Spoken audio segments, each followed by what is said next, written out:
Vote Rejoin EU. Vote Rejoin EU.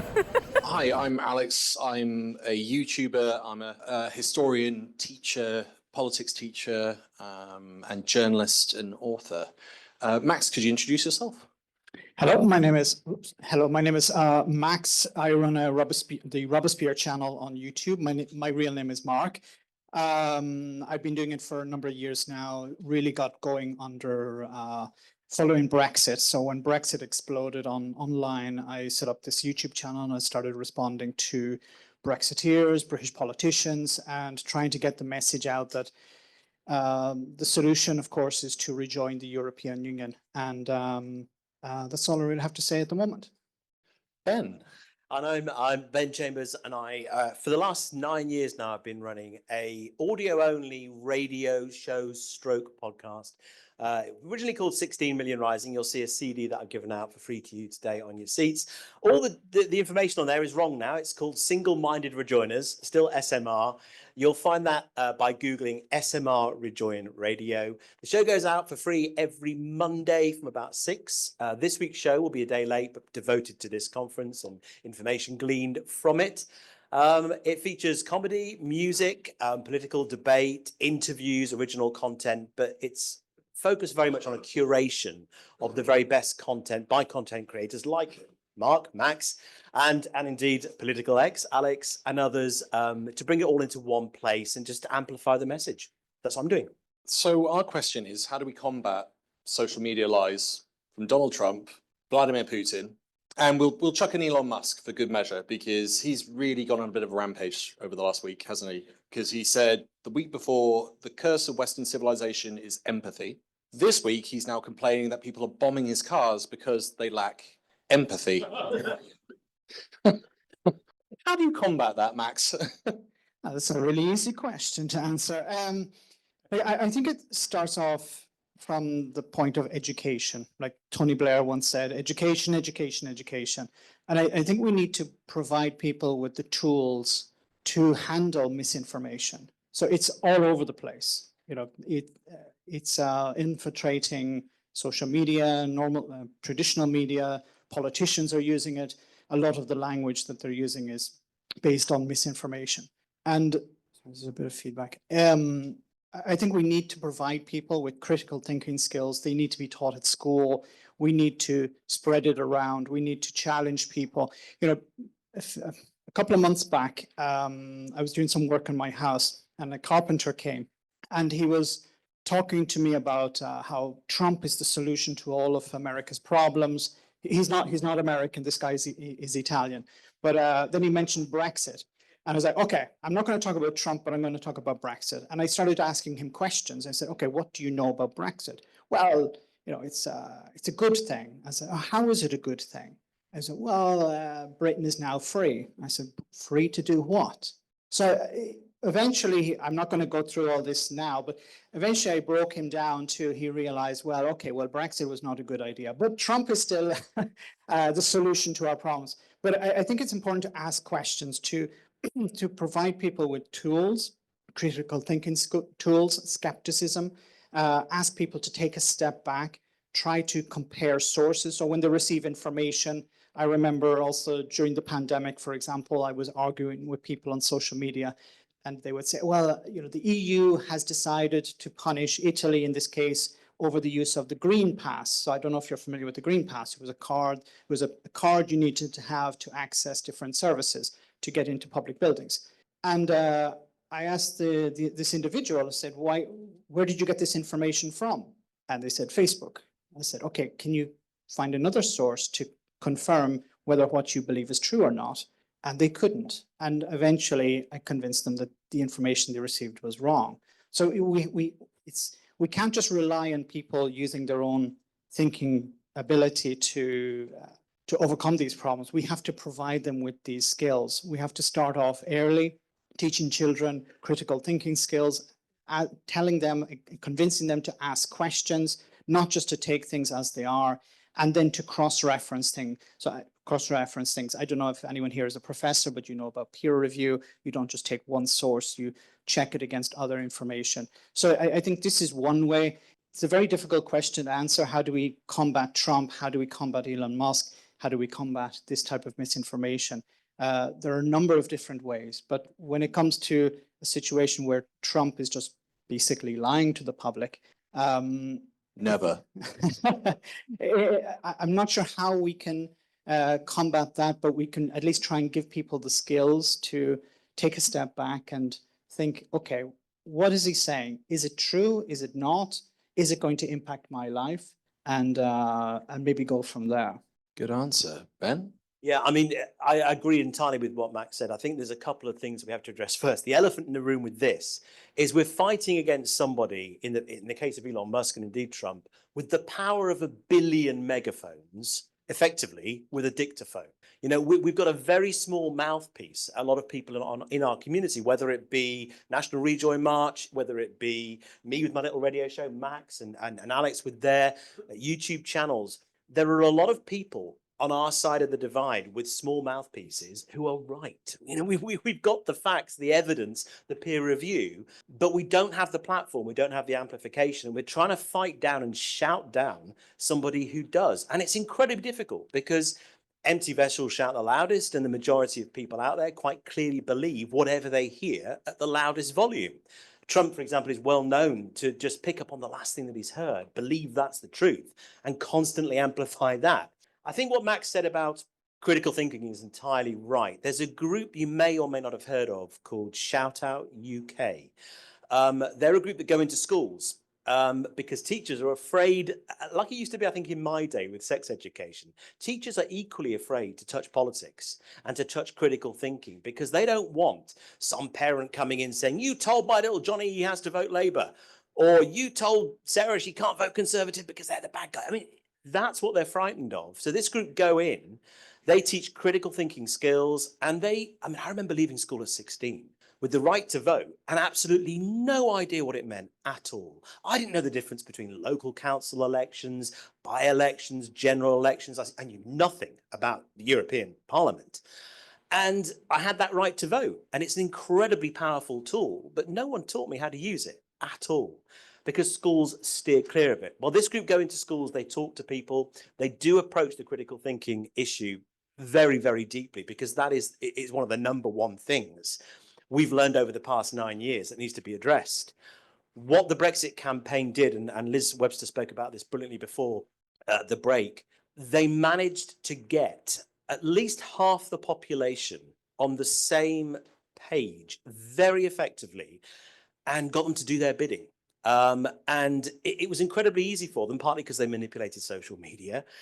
But when we're trying to fight back against those lies, I think we've got to start from a place of honesty and recognize that we're individually very small voices. So unless we do, as has been hinted at today already, come together and try and find a way to amplify those voices with a little bit of money, with a little bit of support, platforming and amplification, then we can shout all we like. But we're shouting into the face of this incredibly loud, incorrect voice coming from whether it's Elon Musk or Trump or Johnson or Farage or whoever it is.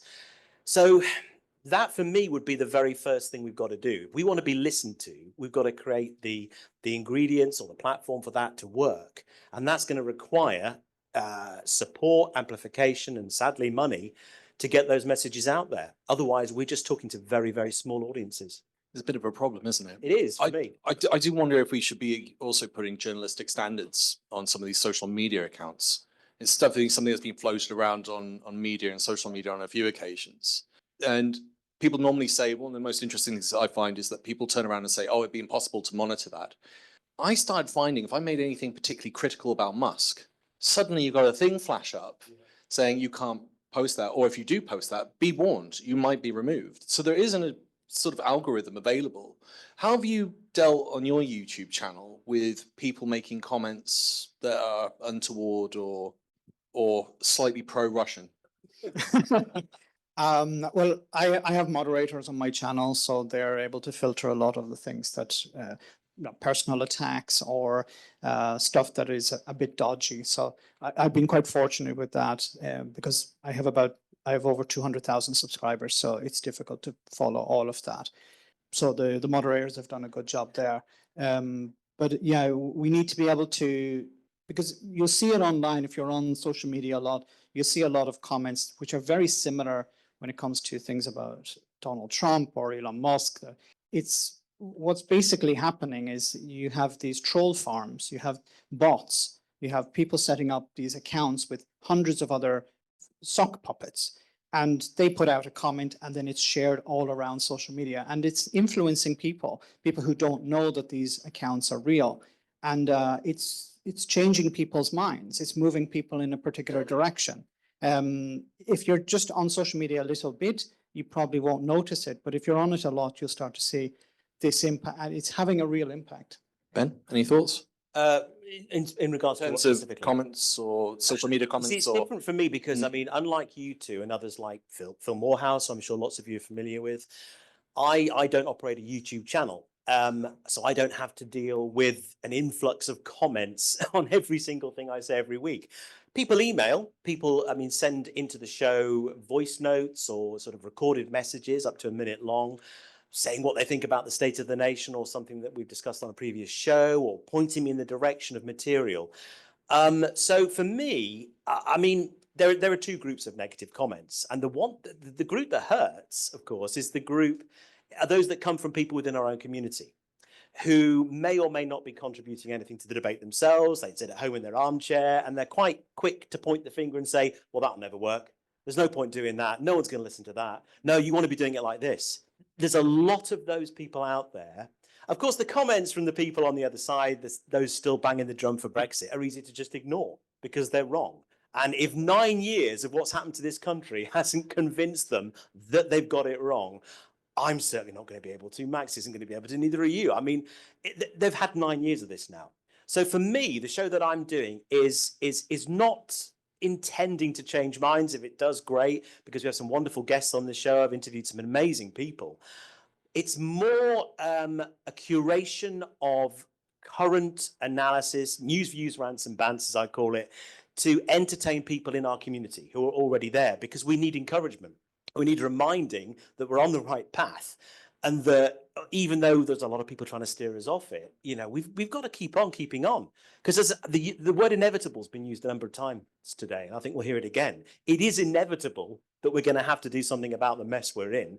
Rejoining the EU is the only solution to it. There are baby steps on the way, which are great, and we can take those baby steps, and I'm all for it. If the first step for you is rejoining the single market, the customs union, and then thinking, hang on, we've got no say in any of this, we need to be part of the EU, great. If it's just full on straight back into the EU with a referendum or a party who has it in their manifesto, for me, it doesn't matter, you know, what the particular route of that journey is. It's the destination. We're all heading in that direction. So I don't have to deal with negative comments in as much as a lot of other people do. And I know Femi, I'm sure, can speak to that for lots of reasons. And it's very sad. But you do have to be able to just switch off from it and say, no, I've got facts and evidence on my side. That's all I need. The other side don't. They have that gut feeling that was harnessed and weaponized in 2016, has come to absolutely nothing. So I think actually the biggest challenge for some of us is not appearing complacent, not appearing too arrogant, because we are right about this, and just to keep on keeping on. You know, it's a daily battle. It is, yeah. The thing that keeps coming up time and time again today was that comment about give up. People making those type of comments, it'll never work. Yeah. But I always quite like that Nelson Mandela quote, which was, it always seems impossible until it's done. And I always quite like the John Cena quote, until he turned bad, which was never give up. Yeah. I guess there's also an element of this last thing we'll talk about, a cult aspect to all of this, to both Trump, Musk, even Farage. Any thoughts on that and how that might be deprogrammed? It's a difficult one to deprogram. If you look at cults, it generally happens when somebody leaves the cult and then they do the deprogramming of others. So we need. Are you saying we should get Rupert Lowe? There's an idea. He's open. I think he's open for to talk at the moment. No, but people become disenfranchised with the leader at some stage, and they they are the ones who can talk about why they were convinced. Because it's easy for us on the outside to look and say, okay, well, why would anyone support Nigel Farage? He's a lying charlatan. So, but it's we need to speak to people who have who have left, who have been disappointed by what they were expecting to achieve with Farage, and those are the people to talk to. Any thoughts, Ben? Yeah, like as Max said, I think the most powerful weapon there are people who have left the cult, who are going to speak freely about their experience, how they were, and they can speak better than anybody about how they were taken in, how they were suckered in by it. Because we can surmise and we can guess how people are persuaded by the antics of reform, the Brexit Party, UKIP, and Trump in America. But unless we've experienced it personally, it doesn't carry an awful lot of validity, I think.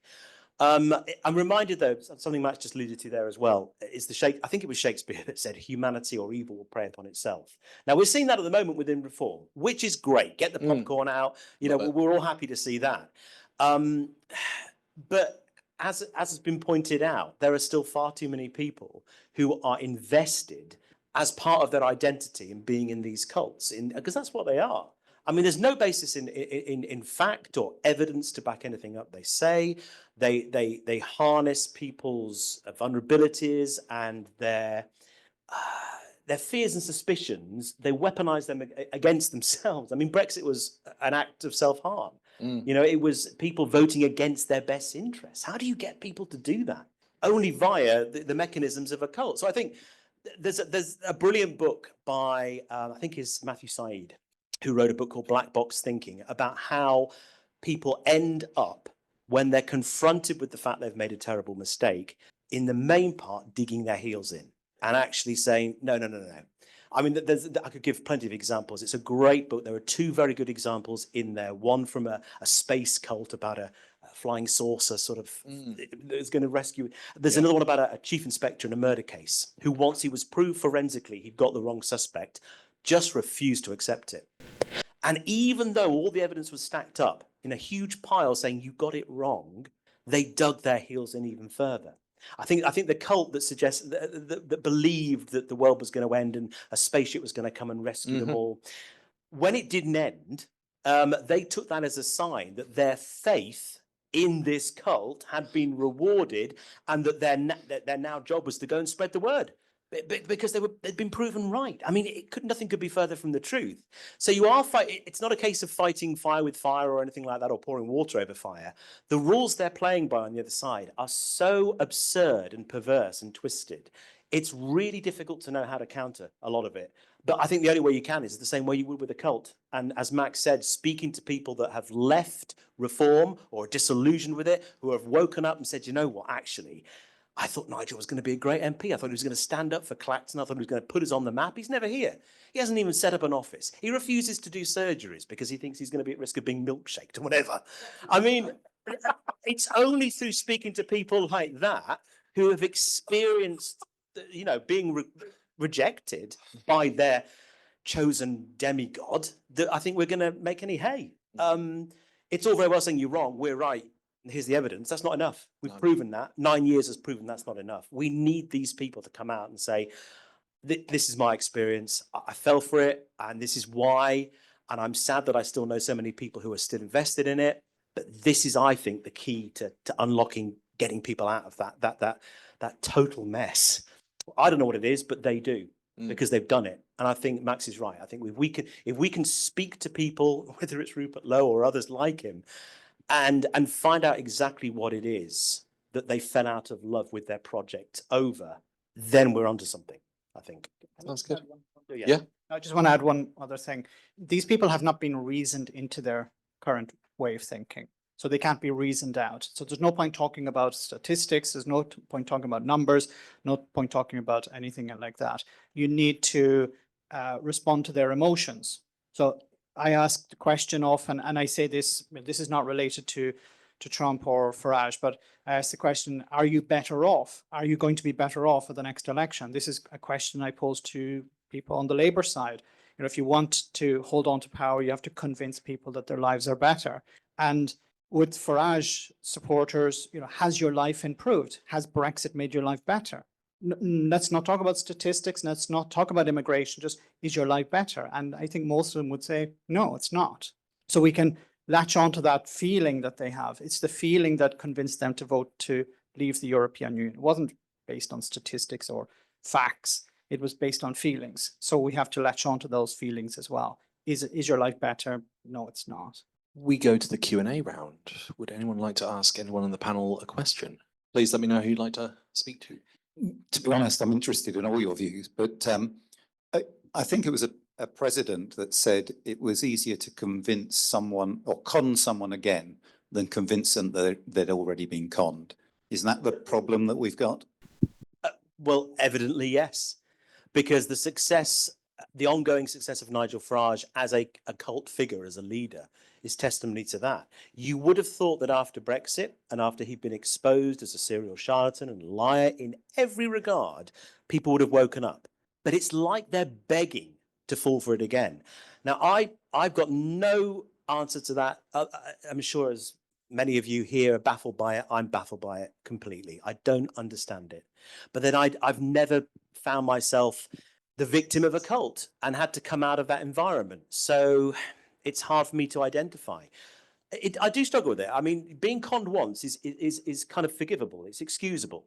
But being conned by the same lies, by the same person again, is very, very difficult to rationalize. And that's why we're trying to fight an opposition force that is so mysterious and twisted and bizarre that it's hard to know what the weaponry in the arsenal should be. I mean, I don't know what Max thinks about that. It's similar to something I remember reading some years ago about people who bought into a scam. So they were scammed out of money, and then they received an email later, after they sent the money, send me another few £1,000 and I'll give you the money back. And a significant number of people actually sent more money because they hated the idea that they were scammed, but their pride got in the way of admitting that they were wrong. So something that Liz was talking about this morning, if you were here, she said about how we need to stop blaming the voters. We need to stop being angry with people who were conned. I don't know if you buy into the concept of James O'Brien's compassion for the conned, contempt for the con man. And some people are gluttons for punishment, but I think the average person on the street, they bought into the idea that things would get better, their life would improve, and we have to show empathy to them. We have to reach out to those people and say, look, you were conned by Nigel Farage, be it farmers, be it small business owners, be it fishermen, fisherwomen, anyone. We need to reach out to them and say, look, and I've fallen into this trap on my channel. I get angry with people who voted for Brexit. And I say, why the hell did you do that? Look at Boris Johnson. He's a compulsive, pathological liar. Look at Farage. He's a charlatan. How can you vote for these people? But people look around and say, things are not improving. And this Messiah figure comes along and says, I'm going to improve your life. Give me a chance.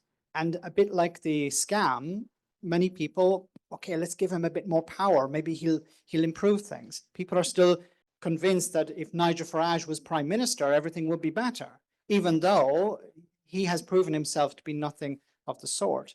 So how do we counter it? I think we have to reach out to people, ask them, like, have things improved? Do you think things will be better with Nigel Farage? Labour is not exactly helping the situation. Okay. Sorry, Alex, do you want to put me where I'm going? Historically, it's really difficult. We've seen that repeatedly in history where the cult figure appears. I mean, you said the word Messiah, that's been leveled at quite a few dictators.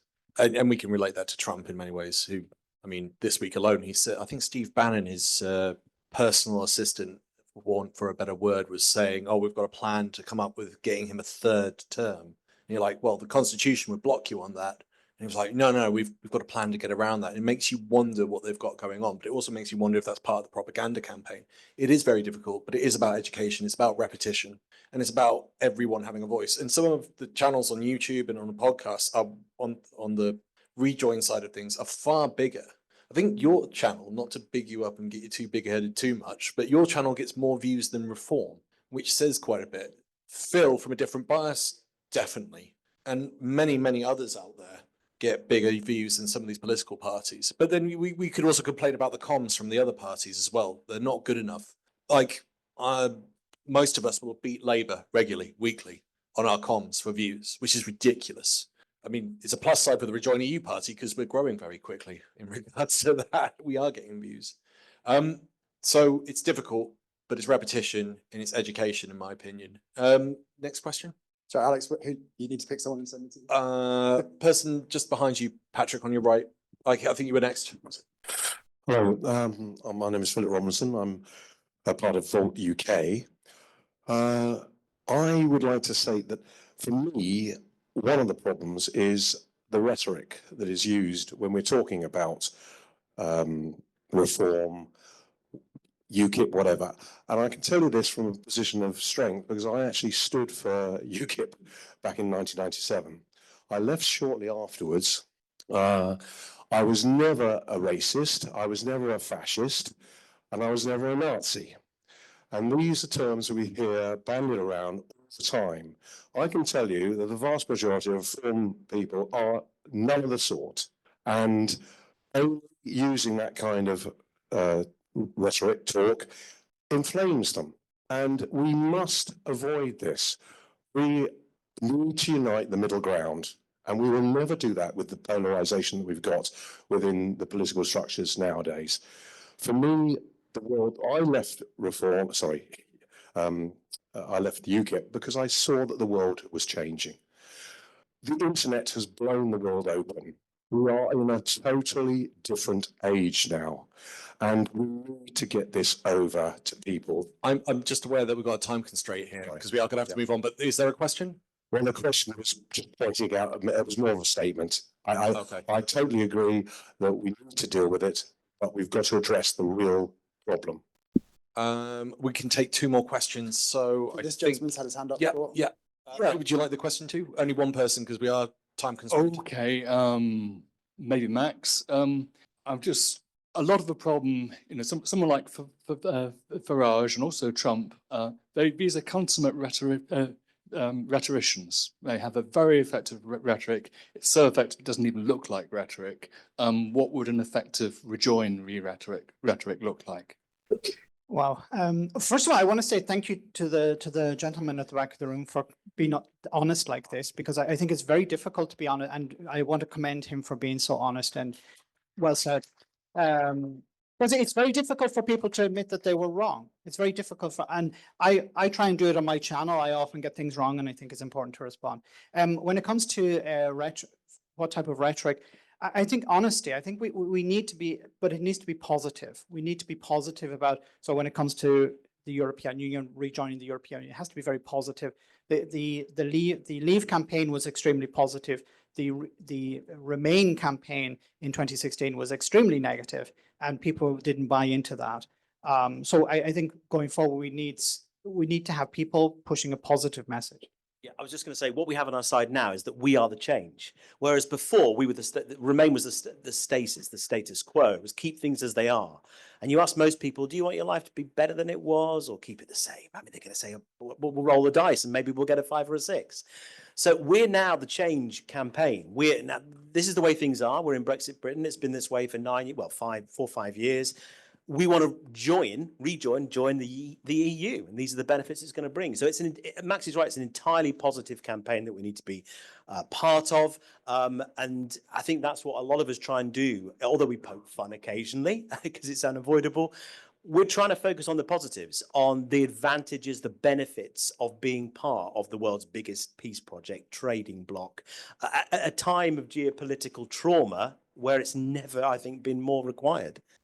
And last question, Patrick, do you know who put their hand up first? Okay, sorry. Hi, Steve Rouse, founder of Swinging for Europe and Dance Europa. Okay, so what is it then that is slightly related to being a UKIP or a Brexiteer, which can hijack or repurpose that passion that those people have? Because one thing I noticed on the street doing anti-Brexit, our opponents are very similar to us in that they care. We've got more in common with our enemies than the people walking past. I think actually you hit upon it twice in what you said there, which is the camaraderie and friendship. And I think we forget that although we feel that, and we go on a march with thousands of others and we think, right, we must be right because look at the flags, you know, feel the emotion. This is entirely positive. We're not here to throw bricks through windows or get arrested. These are peaceful protests. So we get that buzz of camaraderie and friendship from doing what we're doing, but so do they. And so did you when you were involved in that spiritual cult. And that friendship and those relationships you have with other people informs every aspect of your life. It's like food and drink and the air that you breathe. And to deny someone that is to take away a huge part of their identity. And I think we've got to remember that the people still invested in Brexit, still banging the drum for it, it is part of their identity. It's part of who they are. And it is a religion. It is a faith. And it's been their faith now for a very, very long time. And I mean, I can only reiterate what Max said earlier, and you would fit into this category perfectly, Steve, is that the best weapon we have are people that have left and people that have said, I was totally invested in this. I would have laid my life down for it. This is why I left. This is why I saw through it. This is why I've smelt the coffee and woken up. And I want everyone I know to do the same. And these are the tools that you need to be using. You're getting it all wrong, guys. These are the tools you need to be using to get through to people who are still invested in those cults. And I'm tentative to use those words because, I mean, it is very inflammatory language to tell someone they're in a cult. I mean, as has been mentioned, to tell someone they've been fooled, you're not going to get anywhere. To fool them, dead easy. You've got them. So easy. Just make them a big promise. Tell them that that's the answer to all their problems. And when it turns out not to be, just come up with another one. I mean, this is Trump 2.0. He's making America great again. But he didn't make it great in the first place. But they're falling for that. So, yeah. It is. And I think if we can continue to find people, and we do, they're going online. I mean, if you look at social media at the moment, there are a lot of Republicans who voted for Trump coming out already and saying, I cannot believe I fell for it again. This is what I did. This is what I thought was going to happen. The egg prices were going to come down or whatever it is. And this is the reality now. And I'm ashamed, and I've got my family to think about, and my friends. I want to get through to them, and I've seen through it. Thank you, everyone. Thank you, Max. Thank you, Ben. Vote Rejoin EU. Join the EU vision.